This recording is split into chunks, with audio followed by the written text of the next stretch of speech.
Very warm welcome to you once again, and thank you so much for joining us on this special episode brought to you by Shelter Incorporated. And we're taking the time to appreciate all things to do with the mental health.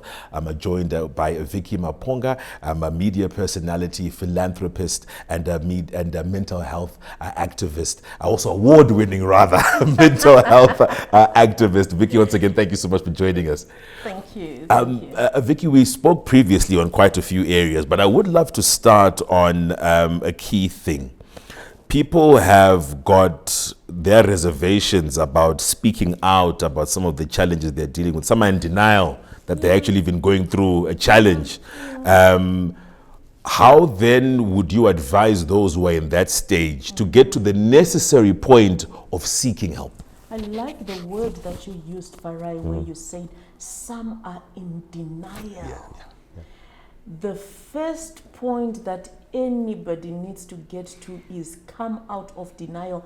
Accept that you've got a problem. Right. If you don't accept that you've got a problem, you are not going to get the help that you need. And after you accept that you've got a problem, look for a trusted person. Do you know the challenge that we make, Farai? When I have a problem, I want to talk. I always say, I want to come and talk to Farai, who I know Farai has got a 1 gig. Farai ano remerwa. Farai, when I tell him my problems, he wants to go and tell the next person, and they are all over. So sometimes people, they are quick to say, but I have nobody to talk to, because when I tell people my problems, if you see their status, they would have written, "Vanhu vari kutambura muZimbabwe umu." You get what I'm saying? But maybe one, it's not necessarily because they have said that on their status because of what you have told them. But we also need to be wise in that if you notice that you are talking to Farai, and the moment you talk to Farai, it's all over Zimbabwe. Change, don't talk to Farai. Look for a professional. Maybe that's why I am here today. Look for me. Talk to me. I am here. And Vicky, talking about people talking to you, maybe you can help me with this very important part. Back to the denial. Some people don't realize that they even have a problem. So for some of us who are on the outside looking and seeing what someone is going through, how then do we assist that process of then saying, listen, I think maybe you need to go and speak to a professional or someone like Vicky? It depends how you say it. Remember we spoke about words. Words are very important.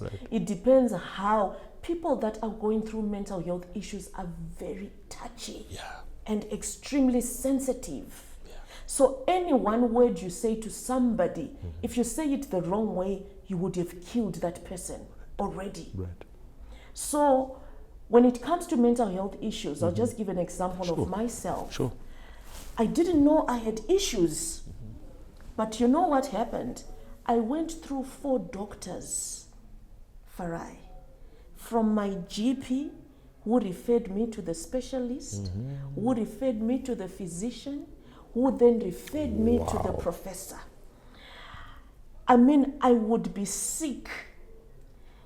Today I am having lumbar punctures. I actually have 2 lumbar punctures. I didn't know how dangerous lumbar punctures are. I have 2 lumbar punctures because I would be having headaches. So they would think I have got meningitis, and then I'm admitted. You know, for months in a hospital. Then the next time it's a leg. Then the next month I'm thinking I've got ulcers, and then I'm having those, what do they call that tube, you know, where they put you. I'm going through that. The next time my breast is sore, I've got lumps, I'm thinking it's cancer, I'm going for mammograms. Next time I'm just falling. Next time I've got no interest in things. So when you see changes happening in yourself, if you're somebody who used to like socializing and you see yourself now withdrawing, that's a sign to say, I got a challenge. If you were somebody who used to just be, you know, maybe you used to like reading a lot, you used to like cooking, you used to like baking, and then you're finding no interest in those things, that's a sign to say you've got a challenge. Vicky, how would you respond to some people who don't quite understand mental health as being a clinical disease? They still see it as or something that is right? Yeah. You know what? It's so sad. You talk about kuti, people think urukuzviitisa. You actually made me also then realize, this is a subject for another day. As Africans, if we see Farai now not acting fine and all, we are quick to say, sekuru vambuya vatete vake vani vakazodai. We want to blame it on something or somebody, but we never want to look at the person kuti, what exactly is happening. Right. I can assure you mental health hapana chinonzi kuzviitisa when it comes to somebody. When I tried to commit suicide, kwanga kusiri kuzviitisa. When I suffered depression, drinking those 30 pills every day, you can't tell me kuzviitisa. Kuzviitisa for what? So it's never that. Let's pay attention to the people around us. Take note of the changes and the differences that are happening in their lives, and be that agent that will lead a person to get the assistance and help that they need. Right. Mental health, there is no life. That's why when I started, I said, in as much as everybody has a headache, it means everybody can have mental health issues. The only difference is, how do you deal with it? Okay. Remember, I gave an example of a headache. The dog bite, if we don't deal with the dog bite, and we just give you a pill for somebody who's got a spine problem, we are not dealing with your root cause. We are actually killing you. Because the infection for the dog bite, it will probably go to the next leg, the next thing you're amputated, and then the next thing the doctor is going to tell us, oh, it's affected the kidneys, and then it's affected this, and that's the end of you. So mental health, you've got to be strong right here inside. Mental health is all about your mind. Right. Empowerment of the mindset. Right. Today I'm sitting here, I don't drink those pills. I'm not bedridden. Because now I know what I am supposed to do. And the fact that I was depressed for a year, it doesn't mean depression still doesn't come to me now. I get depressed. Everybody gets depressed. But now I know exactly what to do for me not to spend a lot of time being depressed. And I look forward to later on in our program, we will talk about some of the solutions that are there. Vicky, I thought about this lady called Patsy Rodenberg. She wrote a book called The Right to Speak.